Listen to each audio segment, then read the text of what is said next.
Bueno, para cerrar lo de la mañana, vamos a sistematizar un poco lo de la restricción tardía, ¿ya? Hablamos de un problema importante, este es el esquema que utilizamos para el control de cualquier patología, pero de hecho esta gráfica muestra un poco lo que ha ocurrido en la investigación en el área materno-fetal. En el inicio de la década de los 90, Kypros Nicolaides ingresa con mucha fuerza y describe todo la cosa del 11, 14 semanas, em, con el riesgo y demás. Luego Doppler de arterias uterinas en el segundo trimestre por el mismo grupo, muchos grupos también americanos, y se fijan en este examen cómo hacerlo de rutina, cómo hacer el diagnóstico de malformaciones, etcétera. Pero el embarazo de término o después de las 32 semanas queda prácticamente olvidado. Y es un poco lo que ha ocurrido con la restricción tardía y es lo que les voy a comentar ahora en los próximos minutos. Desde el punto de vista de la definición, como ya vieron, se produjo esta reunión, más de 100 comillas expertos en que participaron con esta metodología que es Delphi, que básicamente se les pasa un cuestionario y luego hacen 3 rondas de reuniones. Y la definición también fue importante porque es de las 32 semanas en adelante, se habla de restricción tardía, obviamente hasta las 37 semanas. Entonces recuerden que antes usábamos 34, 35, pero mira, algunas neos son mejores, bueno, el acuerdo y la opinión de expertos dijo 32 semanas. Eso vamos a llamarlo restricción tardía. Y los criterios son los que ustedes ven aquí, uh, que no hayan malformaciones congénitas y también debería decir tal vez infecciones. Uh, Criterio único, eh, abdomen, que no estaba también claramente incorporado, o estimación de peso bajo el percentil 3. ¿Ya? Cualquiera de estos por sí solo es restricción. Y también si tenemos el abdomen o la estimación de peso bajo el percentil 10, una caída de 2 cuartiles o que tenga alteración en el índice cerebroplacentario o en la índice de pulsatilidad de la arteria umbilical. ¿Ya? Entonces son variables que son importantes, o de la arteria uterina, perdón. Entonces, ¿qué es lo que tenemos que tener claro? Es que si situamos en el embarazo, están los niños constitucionalmente pequeños que van incrementándose a medida que progresa la gestación y los niños con restricción real de crecimiento fetal, que son alrededor de un 1% antes de las 32 y son los reales, digamos, y que después de la semana 32 pasan a ser alrededor del 4 al 5%. Las 32 semanas nos dice que son tempranos y después de las 32 son tardíos, con las diferencias que ya fueron un poco apuntadas. Aquí el problema es el manejo, tenemos fetos con hipoxia, aquí el problema es el diagnóstico, aquí hay una enfermedad placentaria grave, aquí aparentemente es leve, aquí hay una hipoxia severa, en cambio en el tardío hay una hipoxia que es más bien leve, y la tolerancia a la hipoxia, hay una historia natural muy clara que sigue esto y al término hay una muy baja tolerancia a la hipoxia, hay un consumo de oxígeno muy, muy elevado.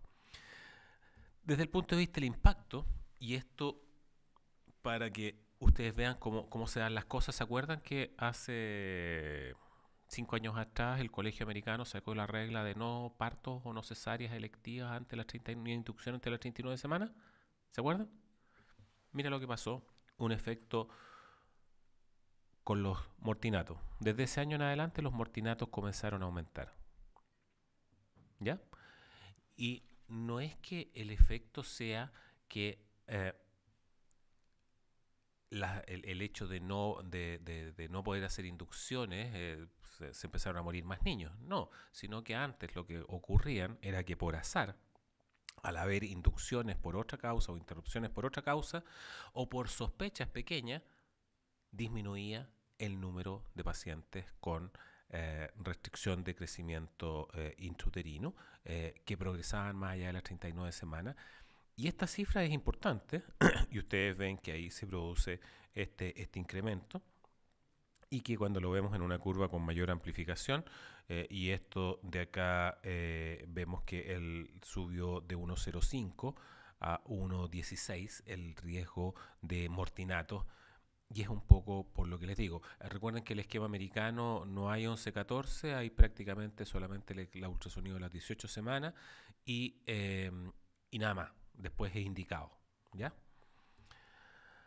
Eh, la otra cosa que es relevante, y este es Jason Cardosi de Inglaterra, que tiene grandes aportes en el área de la restricción de crecimiento intrauterino.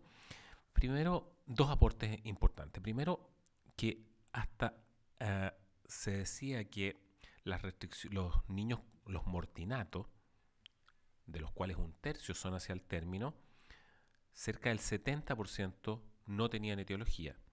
Pero cuando se vuelven a estudiar los antecedentes clínicos y eventualmente la biopsia de placentaria, la restricción de crecimiento intrauterino es responsable del 43% de estos eh, mortinatos. Nuevamente, Jason Cardosi, visto de otra manera, lo nombraron Sir a propósito por bajar la mortalidad en Inglaterra, solamente con la cosa de las curvas customizadas. Y lo que muestra es que en los niños con mortinato, las restricciones diagnosticadas antenatalmente son responsables de un 4% de muerte y de un 9% las no detectadas. En otras palabras, los niños, en la curva verde, los mortinatos están todo el embarazo, pero un tercio son después, son al término. Pero lo interesante es que si su posibilidad de morir en cualquier embarazo es de 4 por 1000 y si no tiene restricciones alrededor de 3 por 1000, sube cerca de 5 veces si tiene una restricción. Pero si esa restricción es diagnosticada, el riesgo baja a la mitad. ¿Ok? Entonces, son responsables de un tercio de las muertes y si usted la diagnostica, el riesgo disminuye a la mitad. Si uno grafica el percentil de peso y ve el riesgo de insuficiencia placentaria, bajo el percentil 10 nos quedan dos grupos, un grupo con insuficiencia placentaria y un grupo sin insuficiencia placentaria. El grupo sin insuficiencia placentaria son niños constitucionalmente pequeños, niños que creciendo o cumpliendo a cabalidad su potencial genético de crecimiento no tienen una mortalidad aumentada ni sufrimiento fetal aumentado. Hay algunas cosas, como veíamos en la discusión anterior, y estos son niños que, siendo normales, están ubicados bajo el percentil 10. El chico del curso, el chico de la clase, el chico de la universidad, lo que tú quieras. Pero están estos que son hipóxicos, que tienen riesgo de morir y también de hacer sufrimiento fetal. Entonces, los niños con restricción tardía son un 5 a un 15% de los partos. Un 30% va a tener complicaciones perinatales, van a ser responsables al 15% de los mortinatos, y si usted lo trata, la mortalidad baja a la mitad. O sea, no si lo trata, lo identifica, porque el tratamiento es la interrupción. Si usted lo identifica e interrumpe, esa mortalidad baja a la mitad. Desde el punto de vista de la fisiopatología, y aquí hay muchas cosas que no se saben aún, en la restricción clásica, ¿cierto? Alteración de la placentación, aterosis, malas alteraciones, malas vellosidades, malas espirales, y tenemos alteradas las uterinas con notch, alterada la umbilical cuando se altera más del 30, más del 50, más del 70%, y cuando hay hipoxia hay vasodilatación cerebral. En una secuencia absolutamente conocida, como vimos la vez anterior, donde probablemente la arteria umbilical es, comillas, la piedra angular de esto. Y la arteria umbilical en los niños con restricción, si los graficamos todos, como veíamos, un porcentaje importante antes de las 35 semanas o antes de las 32 ahora, tiene alteración de la arteria umbilical, porque hay una alteración de la placentación, hay arterias espirales más pequeñas, hay menos flujo al espacio intervelloso y como hay menos flujo en el espacio intervelloso, hay menos desarrollo de las vellosidades coreales y por eso la arteria umbilical está alterada. En cambio, en los tardíos o los que estaban severamente dañados ya los sacamos o se murieron, pero además aparentemente hay una alteración en la difusión del paso de sangre. Probablemente aquí hay una cosa de apoptosis involucrada que no la tenemos muy bien secuenciada. Desde el punto de vista fisiopatológico, este es un estudio muy interesante en que hacen evaluación de función a través de resonancia magnética y ocurren dos cosas interesantes. Uno, que tienen cerebro más chico las guaguas con restricción y esto es claro y ocurre. Y desde el punto de vista hemodinámico, los que tienen asterisco, es decir, estos de acá, el flujo por la vena cava superior está aumentado porque el flujo cerebral está aumentado porque hay vasodilatación cerebral y el flujo por el ducto arterioso está también aumentado porque hay hipertensión pulmonar.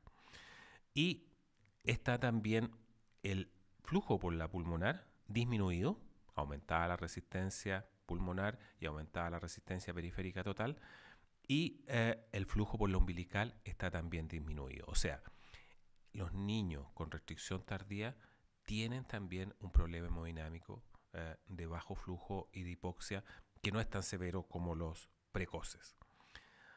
Y si uno a esta curva de la medición de la arteria umbilical agrega estos otros factores que son el índice cerebro placentario alterado, las uterinas alteradas o estimación de peso fetal bajo 3, la curva se distribuye en forma bastante más homogénea, ¿ya? Entonces, los niños pequeños sí tienen alteración de hipóxicas reflejadas por no solo la umbilical, sino también el índice cerebro placentario, las uterinas o el peso pequeño.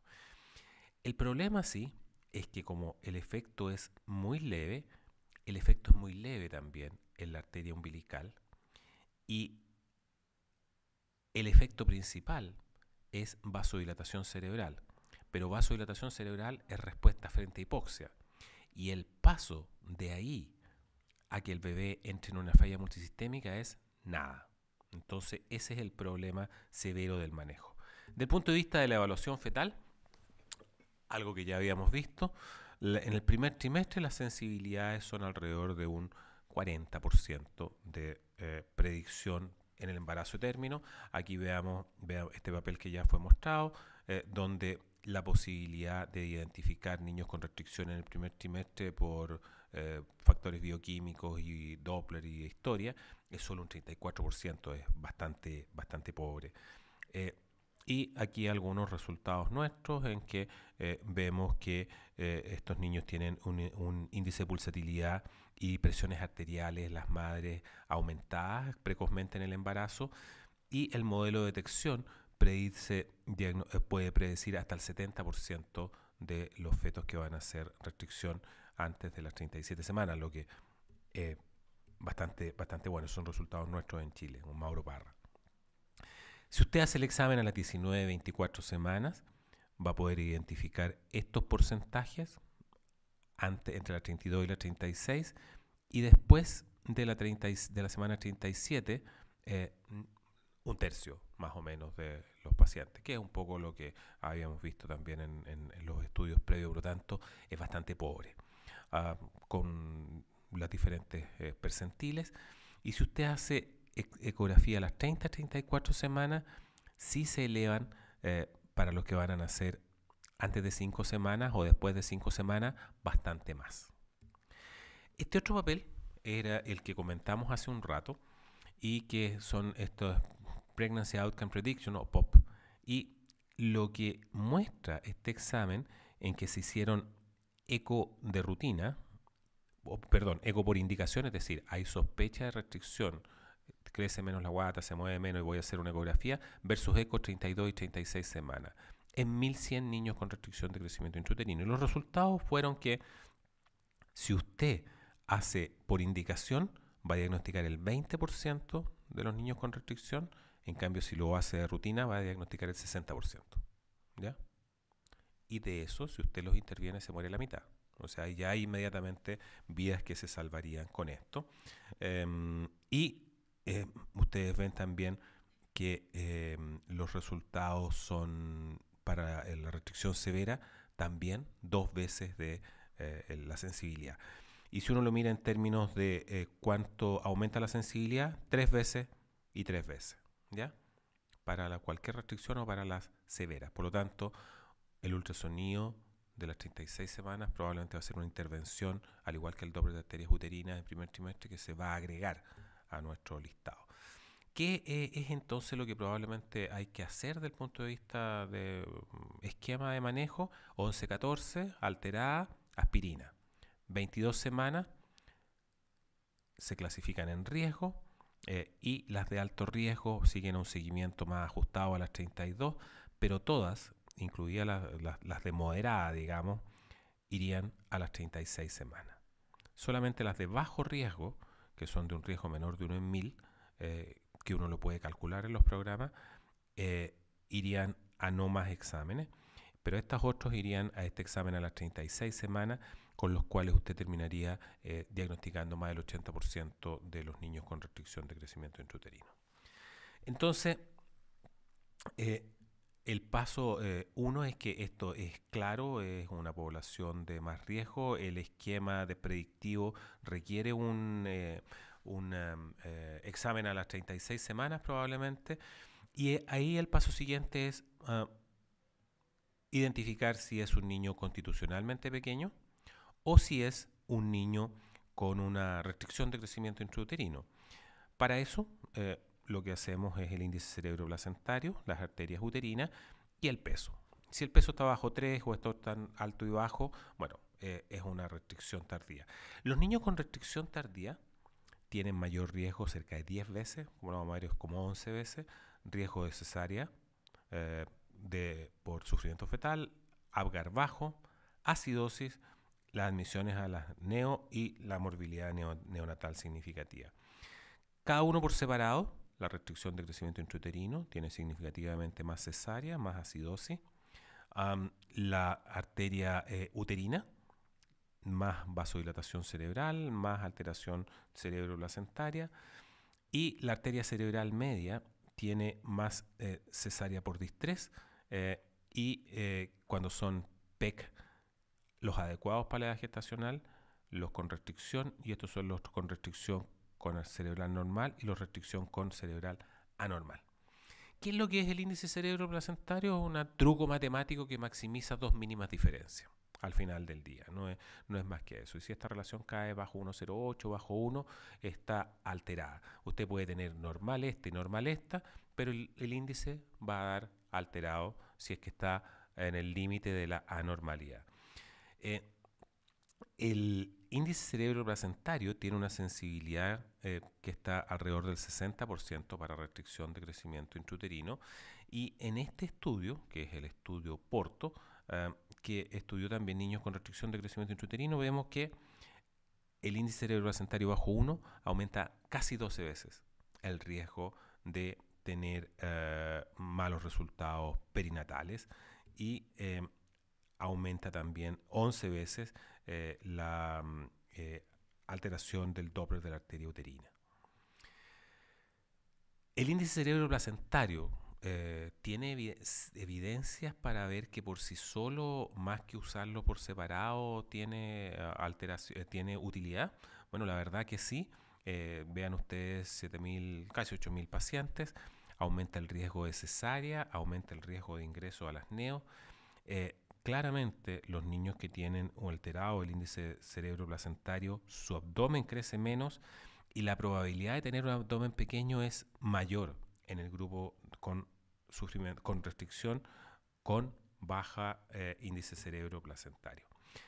Metaanálisis, para variar de esto, cerca de 3 estudios, varios miles de pacientes, muestra que los riesgos relativos de cesárea, Apgar, ingreso a neo y complicaciones neonatales es significativamente mayor en los niños que tienen índice de cerebroplacentario alterado versus los que no lo tienen. Por lo tanto, esta es una práctica, Roberto, es una práctica que hay que incorporar. Veamos de a uno o por separado esto. Si usted tiene alteración, acidosis, digamos, distrés respiratorio o acidosis, si usted no tiene nada, tiene un grupo control, los niños están sobre el percentil 3, 8% de problemas perinatales.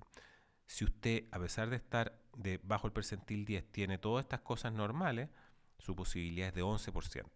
Pero si tiene cualquiera de estas anormales, la posibilidad de que usted haga un distrés o una acidosis neonatal es de un 40%. Por lo tanto, sí es una patología y sí son los parámetros que están indicando riesgo.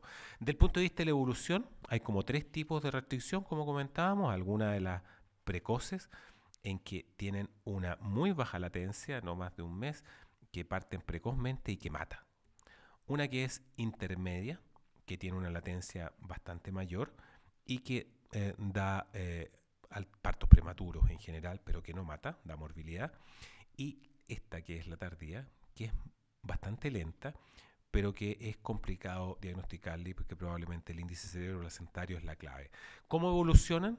Así evoluciona la umbilical, leve aumento, el IP de la uterina está alterado todo el tiempo, esto está en valor de Z-score, y la cerebral media una disminución. Pero fíjense cómo el índice cerebroplacentario se ve maximizado por la fórmula y podemos examinarlos de esa manera.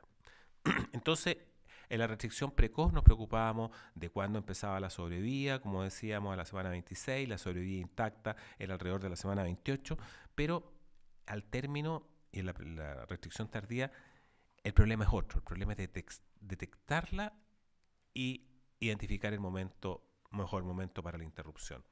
Y para eso se han agregado, cuando es término no hay problema, se interrumpe ya. Pero hay 2 cosas que se han agregado. Uno es lo del istmo aórtico. Si hay vasodilatación cerebral, la resistencia hacia acá arriba es menor. Si está alterada la placenta, leída a través de ductus arterioso aquí es mayor y por lo tanto en diástole la sangre puede regresar hacia el cerebro y nos produce esto que es el flujo reverso del istmo aórtico y que es esto que les mostré hace un rato, este color azul, y que en la función espectral se ve de esta manera. Las variables biofísicas, sí, se alteran, pero el problema es de las variables biofísicas que siguen en el embarazo, en la restricción precoz, tienen un timing que es de semanas. En cambio, la restricción tardía, todo ocurre tan rápido que prácticamente no... Fíjense ustedes, 89% de los niños muertos tenía un perfil biofísico normal una semana antes. Entonces, identificamos a los niños, tiene un pronóstico adverso, pero si usted tiene alterado cada uno de los parámetros, cerca del 40% de los niños van a tener algún problema severo, digamos, de resultados perinatales. Pero este grupo de acá arriba no se las lleva tan de a poco, sino que si usted es pequeño y tiene normal la umbilical, igual en el largo plazo puede tener o mayor cantidad de alteraciones que la población general. Esquema de seguimiento. Si usted tiene un Doppler de arteria umbilical sobre el percentil 95, lo que debe hacer es seguirla semanalmente, y si tiene más de 32 semanas, en general lo que hacemos es ir a la maduración e interrupción. Si usted tiene un índice cerebroplacentario bajo 5 y arteria cerebral media bajo el percentil 5, hay que hacer Doppler bajo 2 a 3 por semana hasta que cumplamos los criterios de interrupción, que se los voy a mostrar más adelante. Si usted tiene arteria uterina sobre el percentil 95, Doppler también semanal. Y si tiene todo normal, pero el bebé está pequeño, bajo el percentil 10, uno va a hacer ultrasonido y Doppler cada 2 semanas.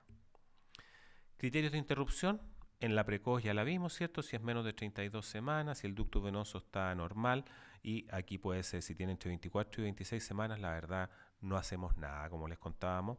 Si tenemos entre 26 y 28 semanas, esperamos reverso en el ducto, que era lo que vimos con Truffle, con el estudio Truffle, y si tenemos más de 28 semanas y está ausente o con el IP muy aumentado, vamos a ir a la interrupción. Entre las semanas 32 y 37 arteria umbilical sobre percentil 95 y cuando está o flujo ausente en el diástole o flujo por el istmo aórtico reverso, además de estas otras cosas alteradas. Y al término, cualquier cosa, ¿ya? Bajo el percentil 3, vasodilatación cerebral, lo que sea, fuera. Lo que sí aquí hay que tener en cuenta es que para los que hacen ecografías todos los días, es que primero no estamos acostumbrados a hacer cerebral media hacia el término, eh, pero basta que el bebé tenga más o menos movimientos respiratorios para que se altere la cerebral media. Mucho menos, por supuesto, que el sistema venoso, pero cuando tenemos un bebé que tiene un IP de 1,1 versus 1,2, sí, eventualmente puede alterarse. Entonces, debe ser constante y repetirse por lo menos a las 24 horas. Y esto era lo que quería mostrarles de la restricción tardía, que es embarazo después de las 32 semanas. Están en este grupo un tercio de los niños que mueren son de término. Dentro de este tercio, la mitad aproximadamente son restricción y la intervención de diagnosticarlo, si usted hace un ultrasonido a las 36 semanas, triplica la detección versus cuando usted lo indica porque creció poco, porque se movió poco, etc. Y si usted lo diagnostica una restricción al término, el solo hecho de diagnosticarla, que implica interrumpirla, disminuye la mortalidad a la mitad. Desde el punto de vista de la fisiopatología, hay hipoxia. Este estudio que les mostré de resonancia es claro, pero hay también una muy rápida progresión que probablemente no está solamente explicada por el crecimiento acelerado en un ambiente hipóxico.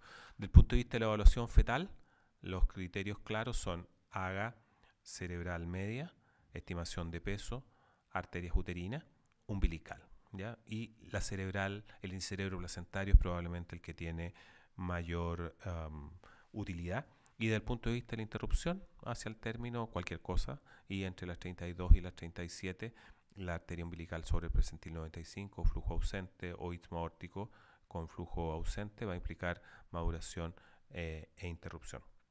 Muchas gracias por su atención.